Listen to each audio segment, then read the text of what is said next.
been lately, though? It's been okay. I've definitely been playing a lot, pretty much. I mean, as much as I can, really. Nice. I just recently went to Let's Make Moves Miami, so Oh, how'd you do? I got 17th. It was kind of a weird tournament. I beat Chem in winners, Oh, that's sick. That's a good win. so I beat Chem, and I was feeling pretty good about that. And then sorry, my cat is losing her mind. I got matched up against Axe, Okay, who that's pretty Axe is tough. very tough. He destroyed me at tipped off when we played, and I definitely felt closer this time, but I still just kind of got beat.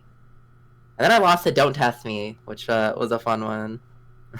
I'm curious. So, Axe is clearly a tough one. But what was your experience of like fighting? What was your experience of fighting him the second time around? After you fought him prior at tipped off, and what was fighting Don't Test Me like? I think part of it was, I don't know, I was feeling pretty confident against Fox, and I did beat Chem, so maybe some of it is like a confidence thing. Does that make sense? Like, I don't know. I think confidence is really important. I think for like the Spaceys and Puff, confidence is Yeah, like super, super, super important for those characters because they're not 100%. they're characters who I think are like defined by their strengths, like more so than like Sheik. Of the top 7 characters, I think like 4 of them are basically defined by their strengths, and that would be like Peach, Fox, Falco, and Jigglypuff. And then the other 3 are kind of like defined, like Sheik, Falcon, and Marth are kind of defined by their ability to respond to things, because they have like such power. They're a little bit more balanced, quote unquote, in the sense that they're like good at all of like the neutral areas, like somewhat more evenly than the Spaceys, Peach, and Puff. Whereas Spaceys and Peach and Puff tend to have like 2-ish areas that they like that they're super strong in, and they want to lean on those. Whereas I think Marth, Sheik, and Falcon, they're a little bit more like what is the opponent doing? Do the thing that beats it. Yeah, that sounds about right. Yeah. Yeah, it was. I think it's definitely a big thing. Like, if I don't feel confident against like a Spacey, a Fox especially, I feel like it just, I don't know, things can fall apart very quickly. Brutal. It's absolutely like it's so brutal when you're not on versus Fox, and if you start to doubt that, like, oh my god, like every tech chase, you miss every tech chase. Yeah, literally. It's so bad. What gets in the way of you feeling confident? I think confidence. I think part of it is like how much I've been playing. Like if I was able to play a lot leading up to the event, especially like in whatever matchup I'm going to be playing in that like tournament. Mm-hmm. Like, I feel like that is like a big confidence thing for me. And if I go against like a character that I haven't really practiced against very much, it's, you know, I very much lose the confidence. I think that was one thing about Tipped Off is like, you know, when I played Axe at that tournament, he started off Pikachu, which I think kind of threw me for a loop because I don't play against Pikachu at all, really. Mm-hmm. So I think maybe that kind of, you know, threw a wrench into whatever I was expecting. That makes sense. Just to make sure we're describing the same thing, how would you define confidence?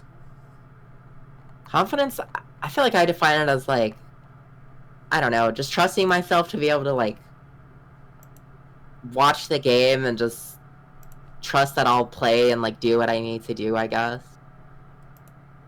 Like, if I try to think about everything like in game, it's way too fast. Like I feel like I can't really do that.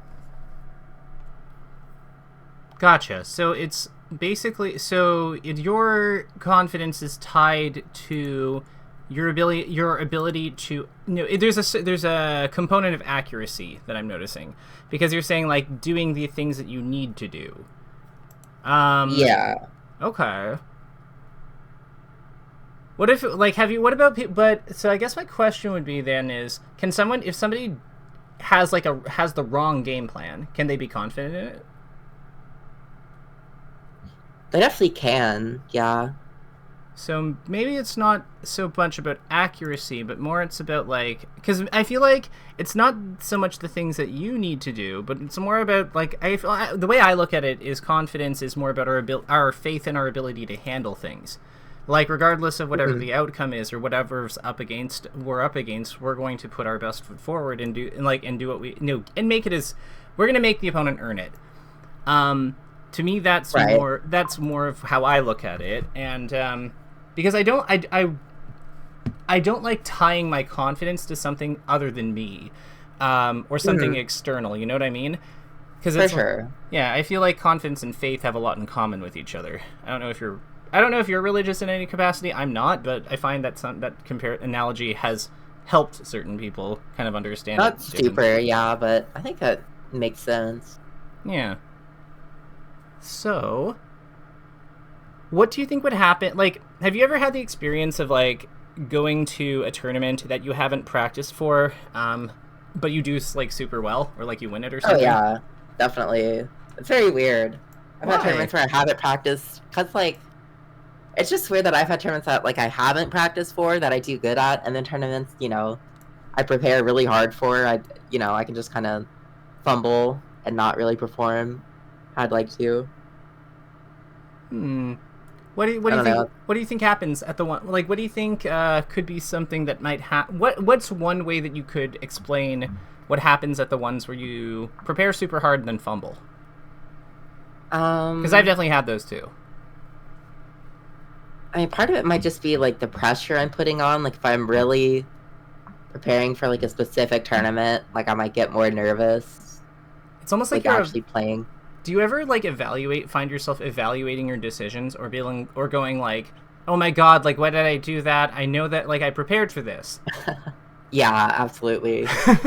I think that's probably very distracting when our Fox opponent is trying to kill us.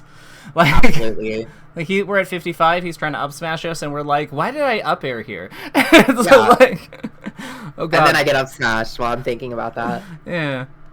No, I feel like when I start doing that, things start to snowball. If I really start like ruminating on like decisions, like mid game, like things will just fall apart very quickly. So what's the solution then? Like, when we're like, don't answer based on like vibes right now. Let's look at like let's think about like a tournament where you've you've quote unquote overperformed or surpassed your expectations that you didn't really prepare for, or you prepared lightly for, like not as much as you wanted to, or something like that. Because I feel like that's a pretty common experience. Like, what's your self-talk sound like at those tournaments when those come up? Like at ones I have prepared for? Haven't. The ones where you have not prepared for as much as you'd like to have, which could include not preparing at all. Gotcha. I mean, I think there is an element of like less expectation for like a specific result to happen, because it's like, I don't know, like I didn't prepare as much as I did, so I feel like I can't, as much as I wanted to, so I feel like I can't really worry about it as much. I don't know if that makes sense. Like, it does. So I think that is probably part of it. I actually switched to Sheik exactly because of that. Really? Yeah. So if you don't mind a story, Definitely. So I was an Ices main originally. Okay. Technically, if you go back right to when I started, I was a Kirby main. But after about a year, I'd realized, and like I wasn't getting last in tournaments. I was getting like 17. Like I'd say like a 30-man tournament, I'd get like 17th, 17th, like 13th. I got 7th one. That was a high point. For sure. But I noticed I was always losing to the BR players, and I had to like it was always the same like 15-ish, 20-ish people that I was always losing to. And it was just depending on like how many of them were in attendance. And I kind of was like, okay, so I have to be realistic here. Is the problem Kirby? And I was like, no. Like, if Chudat's Kirby came up here, he'd probably smoke us. But how good do I have to... do I really want to be, like, good locally, or do I want to be good, like, good? And I was like, I want to be good, so I swapped to Ices. And then, at the time, we still played with crazy levels, so I had to pick up a secondary for, like, those levels and Peach. So, Sheik was what I landed on. And then I went to a tournament. It took about 3 hours to get there. I was traveling on my own. It was a pain in the ass to get to. And somewhere between when I'd played the day prior, and that morning, my shoulder button broke. So it was sticking, and I knew I could do the trigger trick to like function basically, but it meant that I couldn't do the staggered shields with them. So Oh yeah, right. yeah, and I used that a lot. So I was like, fuck. Like, so I had a few options in front of me. And I decided, you know what? I have just like traveled 3 hours one way to get here. To like a local. So Right. there's like a bunch of the PR here. Like I was getting like I was on the cusp of PR at that point with my climbers, and I was like, you know what? I'm just gonna go Sheik for the whole tournament, and we'll see what happens. Mm-hmm. And I played Sheik in other matchups in practice. Like, I played her versus Foxes and Marths and all things, because, like, I wanted to make sure that I was well-rounded with her. I was normally, like, a 5th or 7th place kind of guy then. I got 2nd. And I beat people that I had never beaten before. And I was just like, whoa! This is, like, this is crazy. And then I was like, this is like having, like, 1.5 popos at all times. This is wild. But I thought at the time that it was, it was Sheik, but I think what it really was more about that I just gave myself the freedom to make mistakes. Because I understood that I didn't have any data or, like, project, like, I didn't have many, like, tournament matches with her. Even though I knew how to, like, even though I worked really hard on, like, knowing her basics and stuff, like, I didn't really have a lot to go off of to, like, formulate, like, how I expected things to go. And as a result, I played with way more freedom than I ever had with climbers. And then what ultimately happened was, after that tournament, like, I wound up having enough, like, I was poor, so, like, my family was really poor, so I got 2nd. I had enough money to replace my controller. I was like, yo, let's go. And then I kind of thought about it and went, you know what? I will replace the controller, but maybe we keep playing this character, because I thought it was the character, but I really think in hindsight it was more about just not, like, she was more of a vehicle for me to like loosen up a bit. Yeah, that's my like boomer story. But I think that like that idea of, like, when we remove our expectations of a placement based on seeding and stuff, like, a lot of possibilities open up that we don't have when we're, like, operating within this, like, somewhat narrow projection. Yeah, that makes sense. Like, I can definitely find myself kind of, I don't know, getting too caught up in, like, if I make a mistake, you know, like, I might ruminate on it. Rather than just letting it happen. I feel like that's probably something I do quite a bit. And we don't really learn from it when we ruminate on it, because we almost make it, like, I found that when I played Sheik that tournament, when something went wrong, like, I think I went for, like, a down smash edgeguard that, like, missed because the Fox, like, angled down and towards the level, and I was like, oh, that makes sense. Instead of being like, oh my god, I suck, why did I do that? Ugh! Yeah, definitely. And then I think on the next one I ran off and fared and killed him, and I was like, oh yeah, that also makes sense. Like, let's go.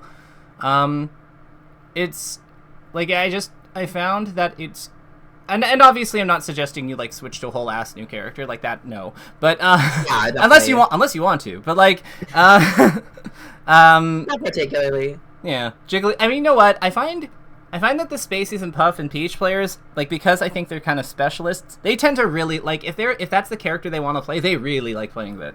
So it's like, yeah, they don't bounce around as much as the Sheik players do. So yeah, I kind of just stay with Puff. Honestly, I wish I could do that. I wish I could stick to a character like that. Maybe every once in a while I'll mess around, but Puff's your girl. Yeah, definitely, 100%. That's sick. What makes her your girl? Like, what is it about her that keeps you coming back? I guess I don't know what it is, but, like, it feels very rewarding to, like, you know, do, like, the classic Puff thing where, like, maybe they think you're gonna double jump again, and then, like, you get under them, like, that kind of thing. I don't know. I find that kind of, like, sequence very satisfying to do. Like, I just managed to find a way to, like, weave around you and then, like, maybe kill you. I think that CPU Zero is, when I worked with CPU Zero, he was telling me stuff like that. Like, what he pointed out was that, like, Jigglypuff's last 2 jumps, because they're smaller, they're actually better in some ways for, like, certain positional tricks. like with Yeah, punishing. definitely. So I was this is very like reminiscent of that, where it's like that's actually really cool. Do you like pay attention to your jumps when you're like for that reason, so that you can use like smaller jumps and like move around? Like if a fox is trying to like say like go over and around you, do you find that you do that sort of thing where you use the last jump to kind of like give like some micro space around him or like fall under him or things like that? Definitely sometimes. I think I mostly do it against like Falco. Oh, that makes like sense. the last jumps, yeah, to like kind of do like tiny jumps, like catch him, maybe trying to jump in laser or something like that. Oh, that makes perfect sense. Yeah, I imagine it's probably also really good for like staying airborne slightly longer than he thinks you can if he's trying to like if he's trying to come on you with like down air at low percent or something to start. Like, yeah, definitely. That's sick. That's really cool. How confident were you versus Don't Test Me? It was, I was pretty intimidated, to be honest, because like He is quite intimidating. it's Zain, and then it's like his Roy, and then it's like that's a whole nother thing where it's like, oh fuck, like I gotta play against Roy, like Yeah. I don't know. So Like I've never played a good Roy before, like I don't know what this character does. you never seen the like Don't Test Me versus Hungrybox or Two Saint or anything like that? I know he's played Dawson and stuff, I think. I think I saw that one like game 5 set with Hungrybox. Yeah. But after that, I don't think I really watched very much. Did you remember any of it? Not really. That makes sense. Yeah. So what was it like? So when you found out that you were playing Don't Test Me, how much time did you have before the match? Like, did they just kind of tell you like, yeah, you're playing Zain, like find a setup? Yeah, I had like 20 minutes, I think. Well, I think it was 20 minutes because I said I was playing like the winner of whoever Zain was playing, and Zain, and it was like, okay, it's probably Zain, you know? Yeah, okay, gotcha. So you had about 20 minutes to prepare. So if you were intimidated by like, when did you know that you were kind of like intimidated by him? Just when I saw that's, I probably had to play it. I think it came and went a bit during the set, like game 1 I won pretty solidly, and so I started feeling a little bit better. Like you win game 1, it's like, oh, okay. Oh yeah, this is Roy. This is easy. Yeah, this doesn't seem too bad. And then like, I don't know. He does that top player thing, and it's like, oh no, how does he know where I'm gonna be all the time? Literally, he does that, and then he like starts getting hyped up towards like, I'm like extra intimidated. Like he'll start like kind of jumping up in his seat a little bit and being like, come on, like, under his breath, and I'm like, oh shit, okay, this is life or death right now. I actually think that in a lot of ways what makes Zain so powerful is that like he's got some of the best things I think about like we've had like Mango's been one of our champions. Armada is like the classic, is one of the classics, and then you've got Hungrybox. And I feel like in a lot of ways he's kind of got the like some of the strengths of all three of them. You think so? Yeah, because he is capable of following a game plan the way quite faithfully the way that Armada could, and like with a lot of discipline, which is absolutely an Adam thing. But at the same, and he's also prepared. Like he shows up on time. He's well rested. He's he's responsible. There's a certain responsibility towards his like role as a competitor that I think that like Mango kind of lacks, but that HBox and in his prime in Armada throughout his entire career both kind of had. So I think that in that regard that Zain really has that kind of skill. I think that though what he borrows from Hungrybox and Mango though is a bit more of their expressiveness. Like Armada really didn't have a lot of personality in his play in the same way, because so much of it was just like designed to be as lethal as possible and like with maximum expected value. Like I swear if you watch an Armada combo video, unless they've really borrowed from like different eras of his career, it's all basically the same fucking combo. It's like dash attack, it's just dash attack, bunch of up airs, weak bear, like nair. And there's nothing wrong with that. There's nothing wrong with that. Like there's nothing wrong with doing the same thing like over and over again, but Zain isn't like that. Like he understands, I think, the psychological impact of say like a tipper kill at 30. Of like putting someone, like knocking down a character who's susceptible to knockdown like 18 times with down air just because he can. And I think that, like, that's something... The ability to touch on those, like, human intangibles, those weaknesses that are very real, but, like, sometimes, like, are difficult to quantify, I think that's very much a Mango and Hungrybox thing. That he's, like... Yeah, that he's, like, been able to adopt in a way that Adam really couldn't. Mm-hmm.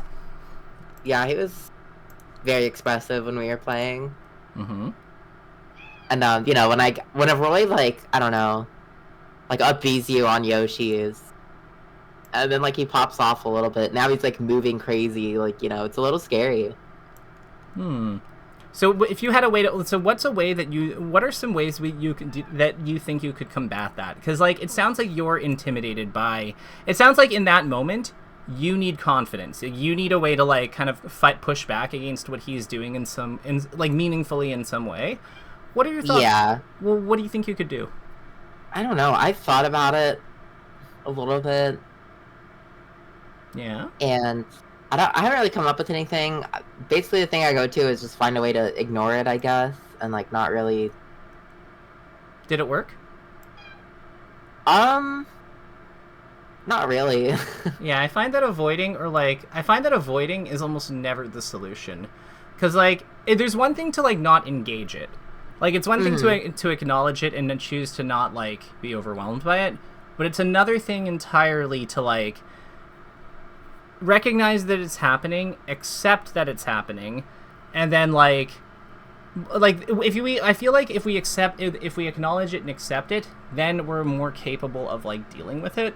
But if we're just straight up ignoring it, that's usually where things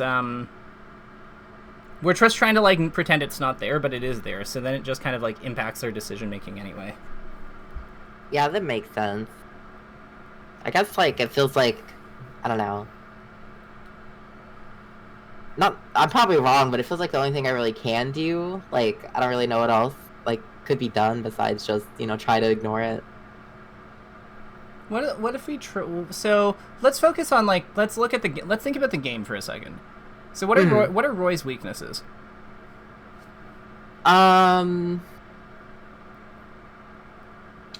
he's pretty stubby. Like, he has some range, but still pretty stubby. A lot of it doesn't really do anything if it hits you. Gotcha. So maybe it's not a range problem, but it's a power problem. Yeah. Like, I would say low power. Yeah. And how would you, like, is this issue, like, more or less concentrated in certain areas? Like, is this low power across the board? Like, if we take Roy here... Oh, wonderful. The game, like, loaded the right character. If we take Roy here and, like, have him do, like, a bunch of shit, like... does he have low power everywhere, or is it just in certain spots? Definitely not everywhere. I'd say, like, mostly, like, his aerials are pretty weak. Okay, and how good is he how laggy are his aerials? I mean, not super, right? Maybe I'm wrong. So this is his fair. This would be, I believe, 10. Okay. I kind of just, in my mind, I kind of mentally am just treating him like Marth, so... Oh, it's not that it's 1-1. Yeah, no, this is 10. 10 frames of landing lag. This is his nair. 10 frames there.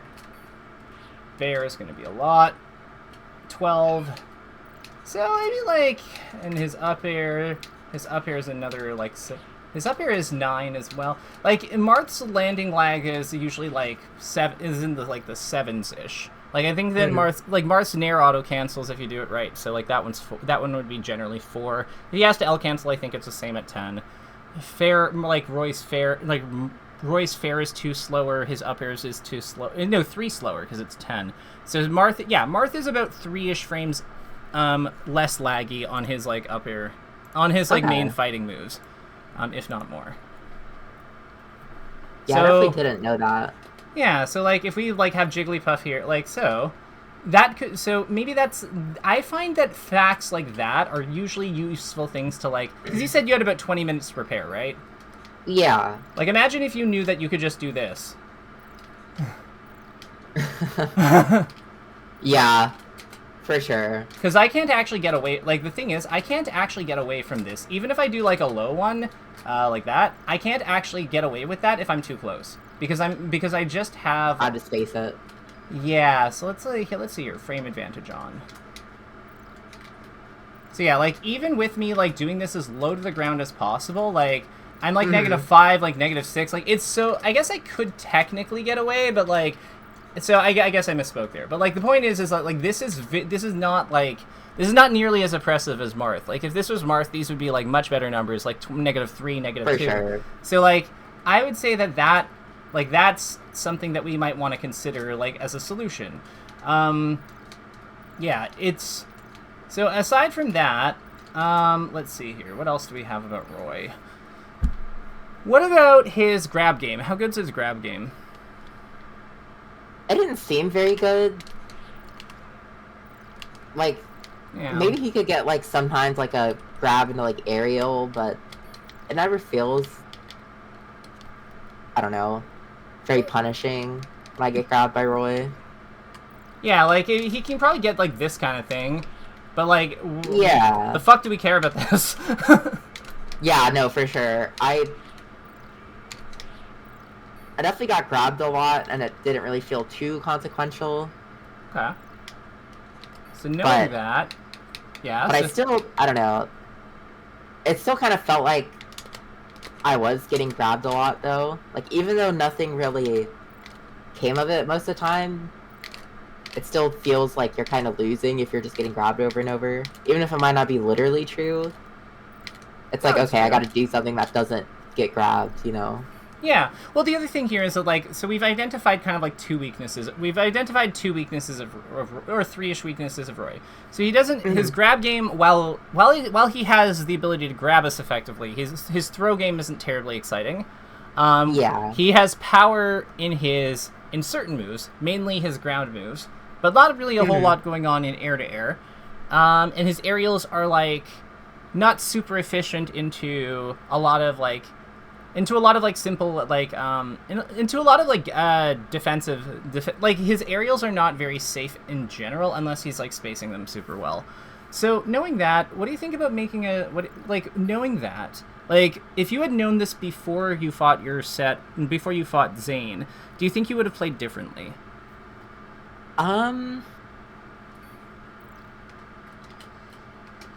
Maybe a little bit. Mm-hmm. Especially on, like, you know, maybe trying to shield more in some spots on the platform, things like that. Okay. So what would you be doing out of shield? Like what would you be doing out of shield? I guess some mix of, like, shield drop, or, like, maybe if he lands on the platform, trying some, like grab or up smash, maybe. Yeah, because, like, if he comes up, like, for the platform, like, you can kind of see when Roy is coming up to the platform, because, like, he'll, like, double jump in a certain spot, or he'll use his Waveland. Mm-hmm.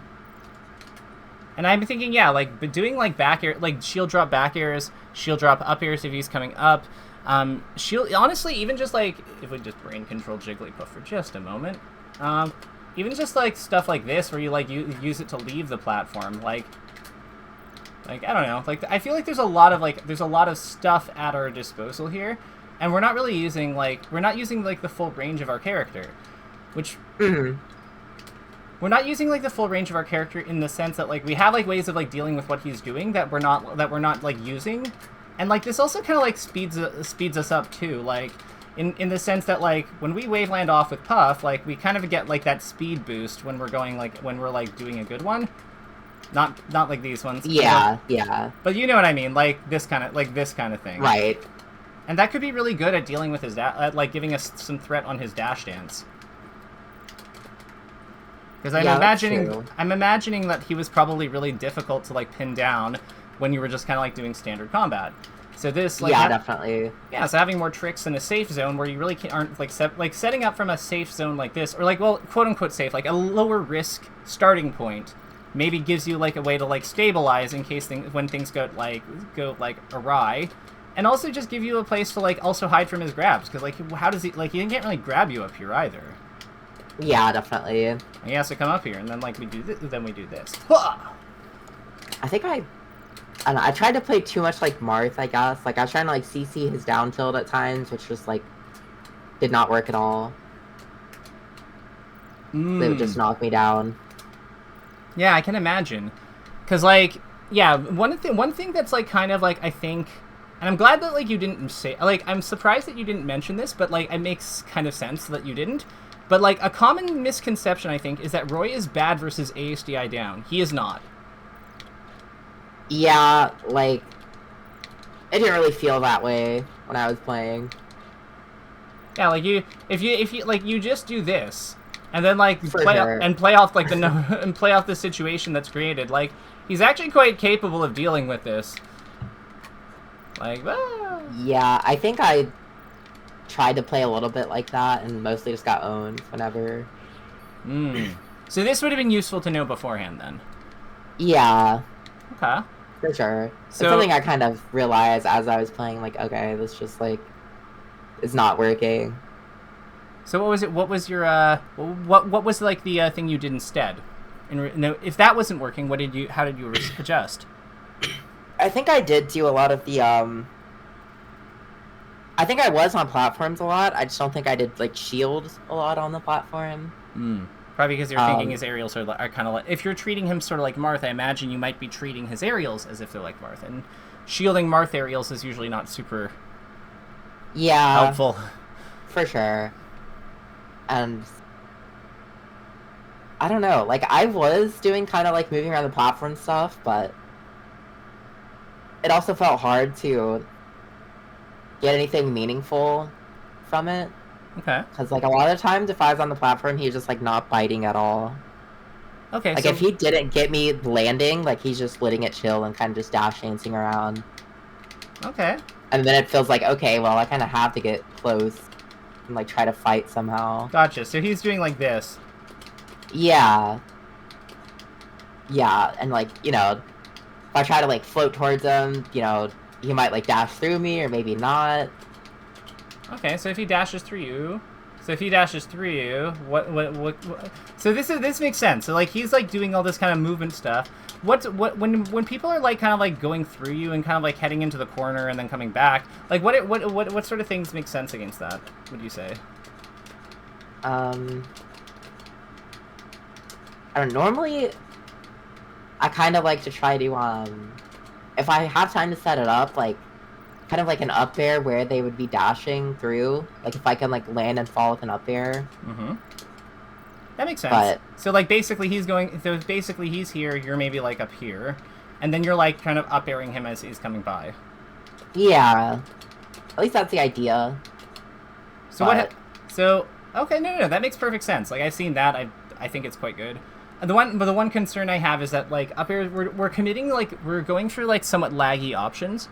What are your thoughts on just, like, say, something as simple as, like, I don't know, short hop, auto cancel, like, getting on the ground with, like, say, something difficult to punish, like, say, like, auto cancel Nair. And then, going for, and then kind of, like, controlling, like, just covering a spot with, like, short hop, auto cancel back, short hop, delay fast fall, auto cancel back air. Like, does that make some amount of sense? Like, this kind of thing. Yeah, that makes sense.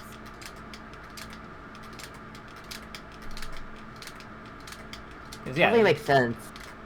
Yeah? I think I think sometimes I don't do that type of back air because I'm like, okay, it's not gonna like get me anything, I guess. You get a hit. That's true. Yeah, what's wrong with a hit? Yeah, I guess in my mind I'm just like ideally, like, my hit should, like, kill him. Ooh. I think that trying to kill off every hit is, I don't know if you're the right... I don't know if we're the right character for that, I'll put it that way. Yeah, that's true. Yeah. It's just one of those things where it's like, I don't know. I feel like I don't want to have to win neutral too much before they die. I mean, that would be very nice. Again, I'm not sure that's not really our control. Also, what's wrong with this? I mean, nothing, but, you know, they'll probably hit the ground and just, like, go to the edge or something a lot of the time. Okay. I feel like. Okay, so we'll brain control the other character. Like that hold down, just slide to ledge. Okay, and now he's on the ledge, and he's Roy. Yeah. Like, that doesn't seem so bad. Like... You're probably right. Okay, let's have him ASDI down and let's see what this looks like. So, like... So you're thinking that he's gonna, like... So I guess he has to also no-tech. Okay. So he goes to the edge sometimes, but, like, not all the time. And, like, when we do the fast fall, like, if he stays on stage, like, we can just, like, dash attack him after. Which is kind of cool. But are you fast falling and still getting the auto cancel? Yeah. Okay, I don't know if I ever do that kind of back air. Actually. So you have to do so it's easier if you get the aerial unframed like 2, because like you'll notice like here. So the way it works is here. We'll just have her do a jump. We'll just have her do one. So if I do the rising, like the gravity aerial, then what happens is that like around here is when I can start like I have to basically land later, like on like I think 25 or later, something like that. Let me double check. Fight core. But it's a delay fast. It's a slightly delayed fast fall, like on either way.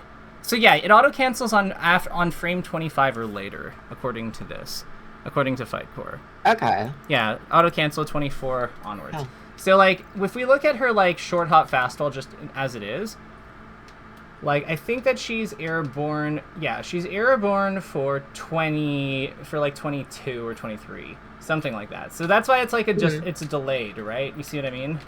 Yeah. And if I do it like, okay. Yeah, I think it's like frame 4. So basically what I do is I just like look at her, like when I'm learning this, I look at her and like when I want her falling for like a frame or 2 before I input the fast fall. So like here. Mm-hmm. Like slight delay. Yep. Yeah, I didn't know you could. Yeah. Huh. I didn't know you could get that back air out and then also fast fall and still auto cancel. Oh yeah, it's pretty.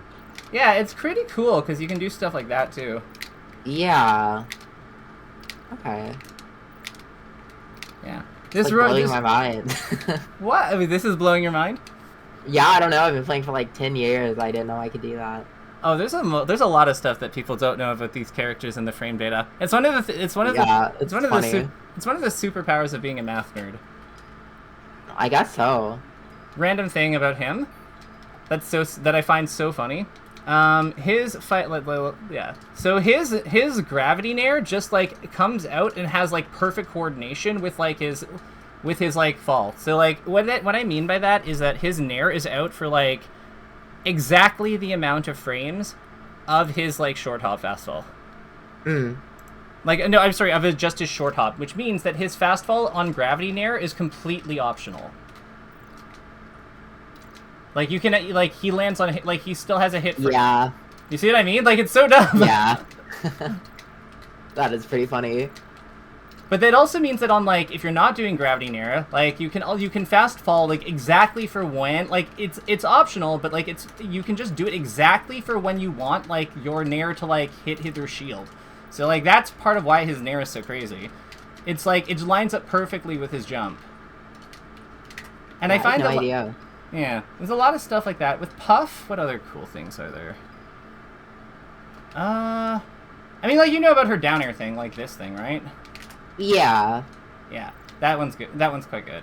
Like, cause it's like, I forget exactly how it works out, but it's like it's another delay. Like, if you do like the fast fall as soon as you can, then like you'll have to L cancel it. But it's like, if you do it like if you even delay it, I think a frame, like that's like on like a rising one, that like that's good enough. Maybe I did know that then. I know about, like, just... Yeah, okay. I thought you just meant, like, rising down air in general. Oh, no. I mean, like, exactly, like, I mean, like, the fast... Basically, the fast... Oh, yeah. One. No, I did not know that. Yeah, so, like, if you want to get, like, if you want to do, like, these, like, the Hungry Box down airs, you just have to, like, I think it's, like, fast fall in, like, 3rd frame or later, if you get the gravity one, and 2nd frame or later if you get, like, the non-gravity one. Huh. Okay. Yeah. This is a trick that trick is something that Hungrybox does like a lot though. Cuz it's like it's very powerful. Like I You know who would be good for showing this? I don't know. Like, I feel like we've just kind of like gone into like random shit you can do, but like, A little bit, but if you're getting value from this, I'm good with that. Yeah, no, totally. So like, let's see here. Is it like combo, or is that just kind of like? So you just like a mix up after. So let's actually use frame advance because I don't have as much control. Like the hit lag's definitely screwing me up. So let's see here. So you'll notice that there's like a good amount of stun on her. Mm-hmm. So like for fast 1 frame 6. So you notice that like we're actually like pretty close to we're pretty close to like having actual stun on her, despite her being Peach and like it being fairly low. But like if we could put her to like 80. Yeah, like, we'll probably be able to, like, actually combo shit off this. So now we should be at the peak of our jump. Okay, fast all frame 1. So that is not what we desired. That's okay, like, you can imagine, like, if we imagine us, like, hitting the auto cancel properly. So let's see here. It'll be, like, probably around, when is she fast falling? Probably around, she's falling now. Yeah, probably around here. Yeah, this will work. So we are plus, we're actionable the next frame. So we can actually rest her here if we want to. Oh, okay, we missed. Yeah. But like, the combo, like, it works, but yeah, she's just, yeah, her skinny ass body, like, avoided it. But you see what I mean? Like, we actually have, like, we have real follow. We actually could probably, like, I don't know if we'd, like, true combo the grab, but, like, we could definitely, like, it would be close. Wait. Yeah. So when is she, like, actually coming? Okay, I see. So that's, like... Yeah, okay. But yeah, you see, like, there's, like, actually, like, a good amount of advantage to work with here. Which is, like... For sure. Yeah.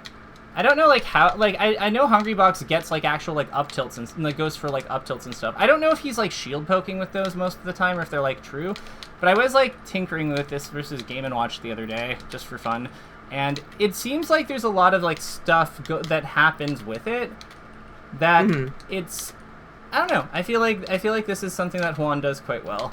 And it's a part of his game that's not really been, like... Because you see, like, how that, like, that kind of makes... Like, how that, like, worked out and, like, makes sense, I think. Like... Because she's not... Yeah. I definitely have seen him do this. I just haven't, like, consciously, like, realized what was actually happening. I just kind of saw him, like, full hop down airing, and I was like, oh, you know. It's just a Juan full thing. Hop down air. He's just goated. He can just do that. Yeah, I wonder if, like, if there's, like, a method to it. Like, does he do the gravity ones? Because, like, I feel like that and keeping Jigglypuff lower to the opponent is, like, probably kind of important here. Yeah, like, it feels like she's much more capable of, like, getting the residual hits on people. Yeah, like, it feels like this is much more suited for, like, getting the hits. And it's, yeah, like, it's actually, like, she's only... Because this is, like, so, yeah, she's only -2 here. That's crazy. Or -2, yeah, she's only -2 or 3 here. That's actually pretty insane. Because she being, like, very, like, close to plus or minus versus somebody, like, is, like, usually works out in her favor. Because she didn't just do that after. Like, if she's only -3 versus, like, a human that isn't Peach, like, yeah, she just crouches after, and then it's like, oh, this is really... Oh, yeah, true. Yeah, it's like, oh, 3 is not big enough for me to grab you, and then it's just like, boom, kablamo. They die. Yeah, that is super interesting. Do you use down... Like, I feel like that's the kind of thing that could actually really... I feel like that's the kind of technology that actually does matter against someone like him. I use down air, but not like that. Yeah?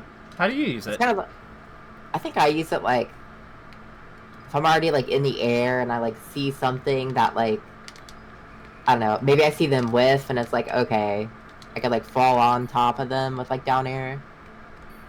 That makes sense. And, like, combo it into, like, I don't know, down air grab or something. Or up smash. Yeah, so, like, this kind of thing. Like, this kind of thing. Yeah. That makes sense. Like, maybe I'll, like, full hop back and see them, like, whiff, and then I can kind of drift back in with it. Yeah. I mean, like, all of that makes sense. I feel like those are very classic uses of the moves, for sure. Of the move, for sure. What do you think about her down air in her kit? Because I feel like it occupies a kind of interesting point, in that it's a move that has... It's kind of a unique move in that it's like it's one of her more punishable aerials on the one hand, but it's also like one of the more reasonable... It's like one of the more reasonable ways to get through like ASDI down in some ways. Yeah, definitely. I think I mostly end up using it like, I don't know, when my opponent is like maybe like 80+%, where it's like it feels hard to get a knockdown that would lead to anything. And so it's like, okay, maybe I can just like drill them and like throw them off stage and try to kill them that way. True, true. And then, you know, the floaties, you know, drill up smash. It's a good edge guard sometimes, like for not allowing someone to attack. I think that's kind of nice. Yeah, I do use that, like when Spaceys try to like ride the wall a little bit, like up the stage, I'll try to like down air them that way. Do you ever use it for like offstage stuff? Like I know that in Mewtwo King's like I don't know how you feel about Mewtwo King's Puff, but I know that he liked using down air for like offstage edge guards, just to kind of like cover like mainly at low percent. It was just kind of like to cover a faraway space and then like the end hit, and then just kind of like do another one after, like do another hit or something. Yeah. I haven't really used it off stage. It's always like on stage when I'm using it, whether that's by the ledge or like, you know, just hitting someone with down air on stage. But I see Hungrybox doing like, he's edge guarding like Spacey side B with it. Makes like sense. off stage sometimes. I'm curious. How did you find the edge guarding versus Don't Test Me?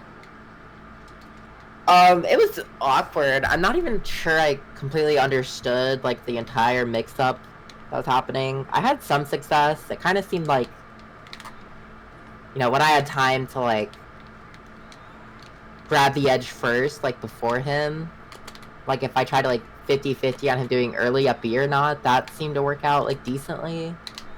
Yeah, because it's kind of like, yeah, because he's like Roy's recovery I think is underrated. I think that people think it's a lot worse than it is. It definitely wasn't like free at all. I feel like the bad recoveries in this game are the ones that don't have any immediate presence. So what I mean by that is like, so think about like Sheik's up B, right? So Sheik's up B doesn't really do anything to the opponent like instantly at all. It's just kind of like hops up. Same thing with Captain Falcon's up B or Ganondorf's up B. Like they don't really do anything to the opponent until like very late in their animation. Whereas with Roy, that's really just not the case. Like Roy's up B is Roy's up B is active on pretty early. It's like active on what, frame 9? Yeah, frame 9. So like frame 9, it's a giant disjointed sword move. Like I really like, it's bad if he's far away, yes. But if he's being hit far away, he's probably at a reasonably high damage anyhow. So like, you know, it's like, when do we realistically want to be killing the opponent? Early on or like really late? Probably early on. So until we actually get him to like a reasonably high percent where like distance becomes a problem, I feel like it's very similar to Falco's in certain ways, in that like once they go past a certain threshold, it's bad, but like until they get there, it's actually pretty okay. Obviously Falco's right. Yeah, like obviously Falco's is much better, but yeah, like closer to the stage. It's almost better to just like hard read in some ways.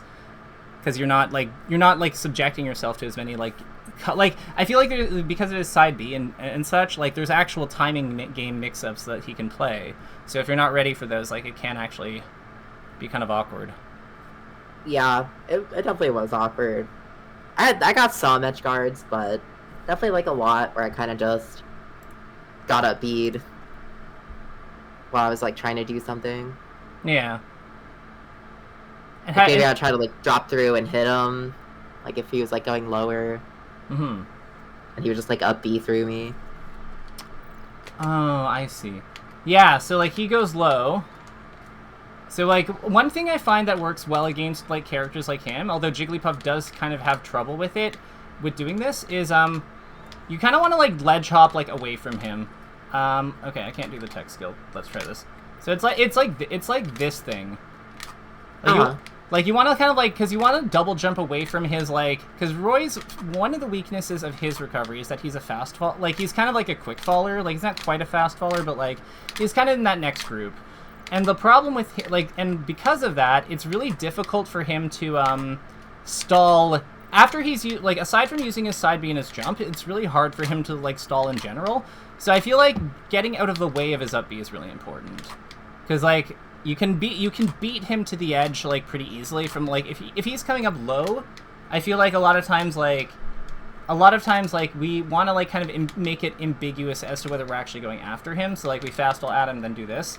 Because if he comes up and, like, tries to grab and tries to up B us, if he comes up and tries to beat us as if he thinks we're gonna do something like this, and we do this, like, you know, we're probably just gonna take the edge from him because he's probably gonna swing up, like, through here. Yeah, I think there were times I went for this that I still got hit. Maybe it was I was doing it with, like, fair. I don't know if maybe he, like, hit the fair, like, what? Yeah, like that kind of. So like this. So yeah. Or like this kind of thing. Yeah. See, this is why I like the back air because, like, we tuck our body out of the way. Yeah, that might have been what it was, honestly. It's also fair getting hit. It's also just, like, generally hard. Like, I feel like with Jigglypuff, you kind of, like, have to do it, like, it's either that or, like, kind of like this, where, like, you just kind of, like, come out of the way. Like, you don't even, like, I'm not even fast falling this because I just want to get out of the way of him. I do that against Marth sometimes. Yeah. This is a spot where, like, that edge. This is a spot where they actually can be treated kind of similarly. Roy just happens fast. Roy just happens faster. Yeah, that sounds about right. It's definitely interesting to play against Don't Test Me. Yeah. I think one thing I feel like there was I'm not going to say that I'm not going to suggest that you did poorly because I know that Don't Test Me is amazing and has beaten, like, literal top 30 players. So yeah. But I do think that we can see that there's opportunities where we could have, like, maybe by just, like, looking up a little bit of information, I think that you could have maybe had, like, a sturdier game plan going into it. Just like because these are all things that we can learn from just looking at Fight Core or something. Like, what I'm curious as to your thoughts are, what do you think? Because, like, a lot of the stuff I'm kind of, like, finding here are just from me, like, looking up, like. It's really just from, like, me going here and looking at, like, basic information about him. So, like, knowing his L cancels are, like, longer than Marth's. Like, I know this is longer. I know this is longer. I know this is long. Like, actually, this is the same. But, like, this is longer. And I feel like having a little bit of more information to understand what the windows are going to be like, that I can get just from looking at the data and seeing what the hitboxes are. I feel like that could have maybe helped you a bit and, like, led to probably. Yeah, like, if nothing else, you know a little bit more about what you're signing up for, right? Yeah, I have, like little Google Docs for, like, all the, like, top tier matchups that have, like, kind of, like, my notes and things I want to, like, know for fighting that character. And I guess if I don't have one, like, for whatever character I'm fighting that, sometimes just like, well, oh well, like, but, you know, clearly I could still do research even if I don't have something, like, written up for a character. Yeah. I mean, like, have you ever known that you're gonna fight, like, I don't know, like what's a character you don't really have in your region?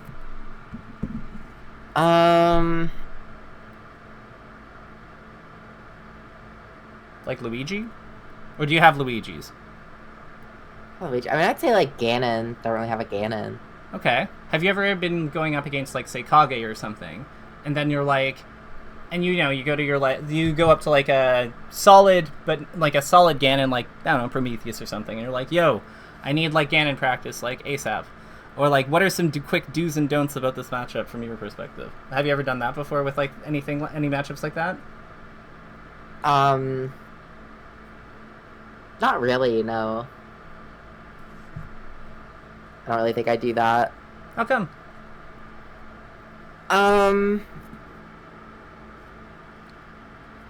I don't know. I guess it feels like,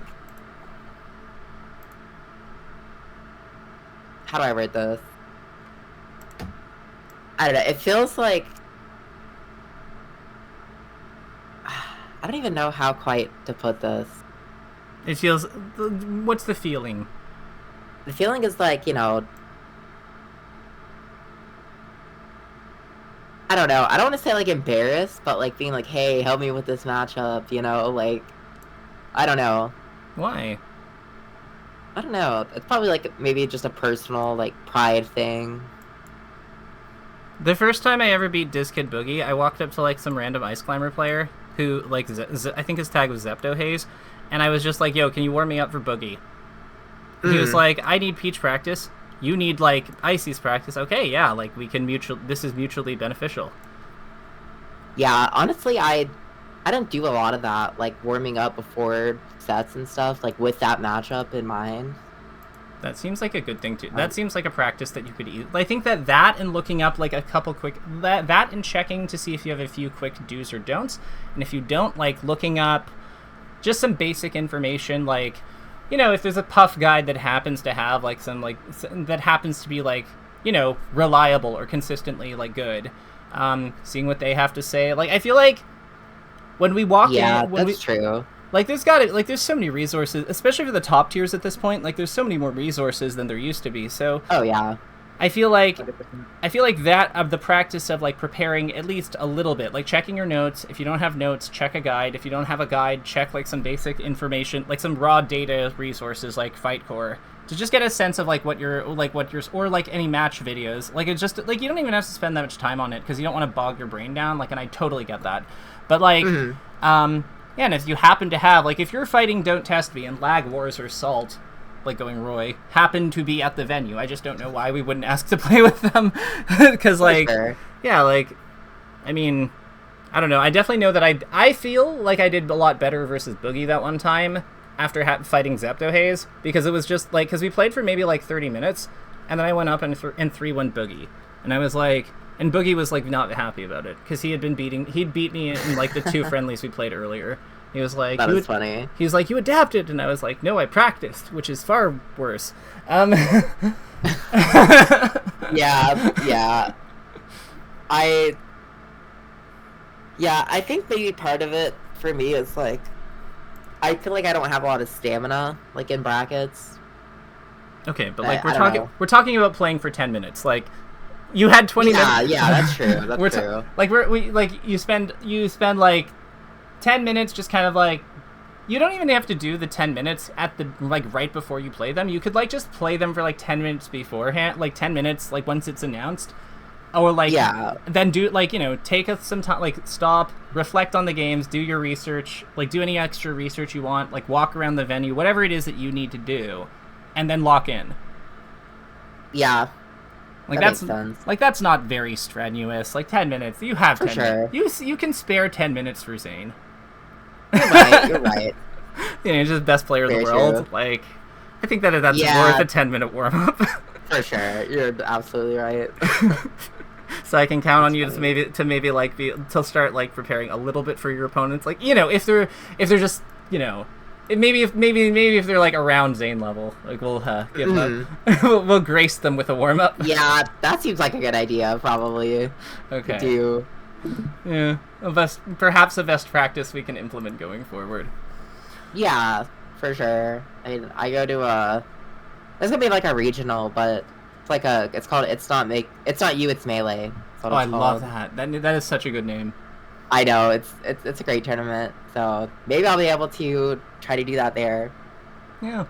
And you know what? I feel like asking, like, you'd be surprised at who has a random insert character.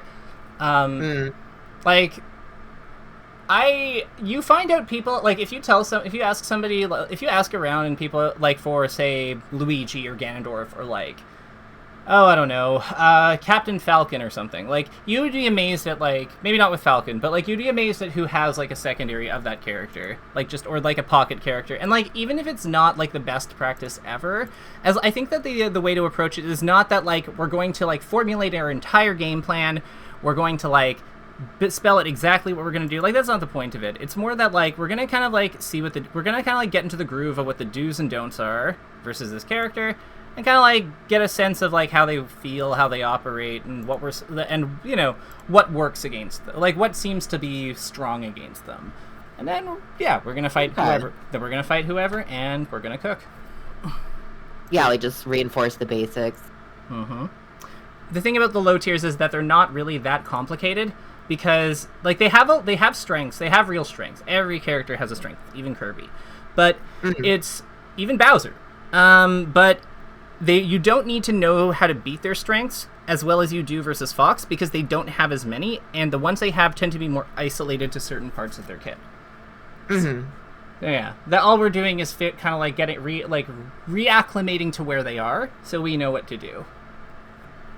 Yeah, I think that makes sense. Yeah. So I know I'm gonna cut the recording